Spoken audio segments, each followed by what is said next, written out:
भगवान ने यज्ञ रूप धारण किया, देवताओं को भोजन मिल सके। इसलिए अगर ज़्यादा ना कर सको तो कम से कम जब भगवान को भोजन लगाया करो ना, भोग लगाया करो, तो थोड़ी आहुति जो भी आपके कुल देवता हैं या जो आपके इष्ट हैं उन सब के निमित्त लगाया करो, छोड़ा करो ग्रास। इससे अन्न की शुद्धि होती है, जानते हो ना। एक बड़ा रोचक प्रसंग है। एक महात्मा जी सुना रहे थे। उन्होंने कहा कि लोग पाप करते हैं और पाप कर करके गठरी गंगा जी में छोड़कर जाते हैं। बेचारी गंगा जी ढोती रहती हैं। एक साधु को बहुत बुरा लगे, ये तो बड़ा अन्याय है, लोग पाप कर करके आते बेचारी गंगा जी में छोड़ देते हैं। गंगा जी ऐसा क्यों करती हैं, क्यों ढोती हैं दूसरों के पाप। उनकी छिड़ गई महाराज। थोड़े गर्म खोपड़ी के महात्मा थे, पहुंच गए गंगा जी के पास। गंगा जी, लोग पाप कर करके आपके ऊपर डाल जाते हैं, आप क्यों बोझ ढोती हैं। गंगा जी कहती हैं, मैं कुछ नहीं करती, जो लोग करते हैं वो पाप अवश्य देके जाते हैं, लेकिन मैं अपने पास थोड़ी ना रखती हूँ, मैं तो बादलों को दे देती हूँ। आप बादलों से जाके पूछे। बादलों ने, नहीं मैं समुद्र को दे देती हूँ, तुम समुद्र से जाके पूछो। समुद्र से कहा, समुद्र तुम क्यों रखते हो। समुद्र ने कहा, हम बादलों को दे देते हैं, आप बादलों से जाकर पूछें। महात्मा जी ऐसे तेजस्वी थे, बादलों से जाके पूछ लिया, भैया तुम क्या करते हो। इन पापों को लेकर गंगा जी समुद्र में डालती है, समुद्र से तुम पापों को अपने पास लेकर क्या करते हो, तुम क्या करोगे इस पाप से। उन्होंने कहा, करते क्या है, जो गंगा जी में छोड़ के गए थे बिन्नी के घर में रह के बसा देते हैं। पर सच बात यह है कि जित वर्षा आदि होती है और उससे जब अन्न बनता है उसमें पाप का ही वास होता है, जब तक अगर आप उसे पवित्र नहीं करेंगे। इसलिए प्राय अन्न की शुद्धि करनी होती है। कुछ भी चीज खा रहे हैं आप अवश्य भगवत अर्पण करें। एक वैष्णव का तो धर्म बनता है। हमारे यहाँ पंच यज्ञ हैं, उस यज्ञ में अग्नि आहुति भी है कि आपको जब तक आप या तो भगवान को भोग लगाएं, ठाकुर जी को अगर अग्नि में नहीं चढ़ाते तो ठाकुर जी को भोग लगाएं, ठीक है। अगर वो नहीं करते तो अग्नि का स्पर्श करें, उनके माध्यम से चढ़ाएं, उससे अन्न की शुद्धि होती है। जो बिना भगवान को भोग लगाए, बिना आहुति लगाए, बिना गो ग्रास डाले, बिना कुछ दान पुण्य तिथि को भोग कराए खाता है, वो पाप खाता है। क्या खाता है,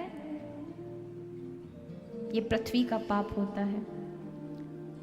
इसलिए अवश्य अपने अन्न को शुद्ध करें। वो शुद्ध कैसे होगा, जिसने दिया है उसी को अर्पण कर दो। अब भगवान कौन सा खा लेते हैं महाराज, खाते आप लोग हैं, है ना, पूरा का पूरा। फिर भी लोग नाटक बनाते हैं, अरे क्या भगवान खाते हैं क्या, फालतू के रख देते हैं आप लोग सामने। ये नास्तिक बुद्धि नहीं, खाते तो आप ही लोग हैं, भगवान तो बेचारे। आप बताइए 100 ग्राम या 50 ग्राम कोई कम हो जाता है क्या, वैसा का वैसे ही रहता है। वो तो आपके भाव का स्पर्श करते हैं। जब आप भगवान के लिए कुछ अर्पण करते हैं, वो भगवान के लिए नहीं बल्कि अपने लिए करते हैं। हम ये जो ईश्वरीय उपासना है, सचमुच कहें इसके अंतर में अगर देखा जाए तो ये हम अपनी उपासना करते हैं। हम जो भगवत सेवा करते हैं ये अपनी कालिक को मांझ करके, उस चित्त को शुद्ध करके उस आत्म तत्व तक पहुंचने का ये रास्ता है जो ऋषियों ने आपको इस माध्यम से बताया है। नहीं उपासना करोगे, नहीं पूजा करोगे, नहीं अच्छे कर्म करोगे तो चित्त शुद्धि नहीं होगी, ना भक्ति आएगी, ना कुछ आएगा। जीवन ऐसे ही गलत व्यर्थ चला जाएगा। ऐसे समझो, अगर दर्पण के सामने आप खड़े हैं, कांच के सामने खड़े हैं, दर्पण के सामने, अब दर्पण में आप दिखाई दे रहे हैं, दिखाई देते कि नहीं देते, दर्पण में आप दिखाई देते हैं। अब आप दर्पण को सजाएं, आप दिख रहे हैं दर्पण में, आप अपनी दिखी हुई परछाई को अगर सजाने का प्रयास करेंगे तो क्या वो सज पाएगी। हम दर्पण में देख रहे हैं और मेरी शक्ल उस दर्पण में दिखाई दे रही है, मेरा प्रतिबिंब उस दर्पण में दिखाई दे रहा है, और मैं दर्पण के प्रतिबिंब को सजाने का प्रयास करूं तो क्या वो प्रतिबिंब सजेगा। बुद्धिमान कौन है, जो अपने आप को सजाए तो अपने आप दर्पण में आप सजे हुए दिखाई पड़ेंगे। दर्पण के प्रतिबिंब को सजाओगे तो कुछ फायदा नहीं है ना, वो नहीं सजेगा। उसी तरह से जब आप भगवान को सजाने का प्रयास करते हैं, प्रभु की भक्ति करते हैं, तब आप अपने आप को सजाते हैं। लेकिन जब आप अपने आप को सजाने का प्रयास करते हैं और भगवान की ओर नहीं देखते, तो वो दर्पण में रखी हुई प्रतिबिंब, क्योंकि हम सब भगवान के कौन हैं? प्रतिबिंब हैं। भगवान मूल हैं, ईश्वर अंश, जीव अविनाशी, वो अंशी हैं, हम उनके अंश हैं, प्रतिबिंब हैं। अपने आप पे खर्च करेंगे, अपने आप पे कुछ लुटाएंगे तो क्या होगा? उसका कोई फायदा नहीं है।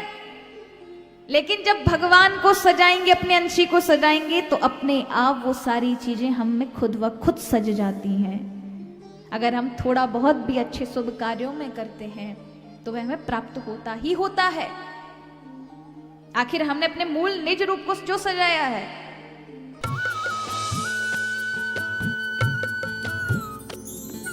सर्वधर्म संगम, धर्म के सच्चे प्रहरी।